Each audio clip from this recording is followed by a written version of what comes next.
Добро пожаловать на тренинг по основам сбалансированного питания от Herbalife.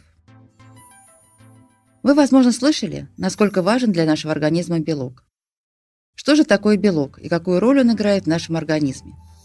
Белок – сложное органическое соединение, которое является основным строительным материалом в организме человека, поскольку именно из белков построены все клетки организма. Белки состоят из аминокислот. Они располагаются одна за другой, как бусинки в ожерелье. При этом образуется длинная цепочка, в которой аминокислоты находятся в строго определенном порядке. Их расположение обуславливает биологические и химические свойства белка. Выделяют две группы аминокислот. Незаменимые аминокислоты в организме не синтезируются и должны в обязательном порядке поступать с пищей. Заменимые аминокислоты синтезируются в организме человека из других аминокислот. В зависимости от аминокислотного состава выделяют полноценные, содержащие все 8 незаменимых аминокислот, и неполноценные белки. Источником полноценных белков являются мясо, рыба, птица, яйца и молочные продукты. Неполноценные белки содержатся в основном в растительной пище – бобах, хлебе грубого помола, орехах. Белки выполняют множество жизненно важных функций в человеческом организме. В первую очередь, они являются важным компонентом всех тканей – кожи, волос, ногтей, костей, крови и хрящей. Организм также использует белки для выработки определенных ферментов и гормонов. Таким образом, белки в буквальном смысле являются строительным материалом нашего организма. Как известно, основным принципом успешного снижения и контроля веса является сокращение количества калорий, поступающих с пищей. Мы уже выяснили, что наш организм состоит из белка и нуждается в качественном пополнении этого строительного материала. При продолжительном дефиците белка в пище организм начинает использовать белок мышц, печени, почек, кожи, крови, что ведет к ухудшению самочувствия. Помните, что снижение веса должно происходить за счет уменьшения жировой ткани, а не мышечной. Поэтому, снижая калорийность питания, следите за достаточным потреблением белка. Во-вторых, потребление белка важно для формирования и поддержания мышечной массы, что важно не только для спортсменов, но и для обычных людей. Как известно, мышцы в состоянии покоя сжигают больше калорий, чем жировая ткань. В-третьих, белки помогают контролировать чувство голода. Происходит это за счет того, что белок способствует более медленному подъему и падению уровня сахара в крови.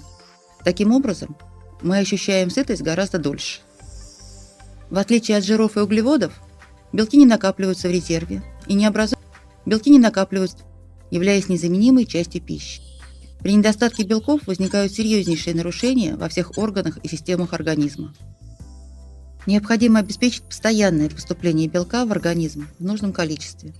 Средняя суточная потребность 1,3 граммов на килограмм веса для женщин и до 1,5 граммов для мужчин. Например, для мужчины весом 100 кг норма в день около 150 граммов белка, а при занятиях физическими нагрузками до 1,7 граммов на килограмм веса. При этом за один прием пищи может усвоиться не более 30 граммов белка. Таким образом, необходимо включить белковые продукты в каждый прием пищи. При организации питания следует иметь в виду, что из белков животных продуктов усваивается 80% аминокислот, а из растительных – 60-80%. Но стоит помнить, что продукты животного происхождения содержат большое количество жира, что делает их не самым лучшим источником белка. Самый высокий процент усвояемости у изолятов – соевого и сывороточного белков – около 95%. Кроме того, белок сои содержит необходимые аминокислоты в соответствии с потребностями человеческого организма и отличается низким уровнем жиров, что немаловажно в программе снижения веса. Итак, что же мы узнали сегодня о белке? Белки – сложные органические соединения, состоящие из аминокислот. Белок является основным строительным материалом для организма человека, поскольку именно из белков построены все клетки организма. Также пища с высоким содержанием белка помогает дольше сохранять чувство сытости, побеждая голод, и поддерживает мышечную массу, что важно при снижении веса. Белок является неотъемлемой составляющей нашего рациона, поэтому необходимо обеспечить постоянное поступление полноценного белка в организм с каждым приемом пищи.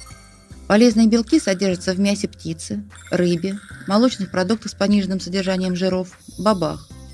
Наибольшей усвояемостью обладают изоляты сывороточного и соевого белков. Таким образом, белок – важнейший компонент нашего рациона. и надежный помощник в борьбе за хорошую фигуру.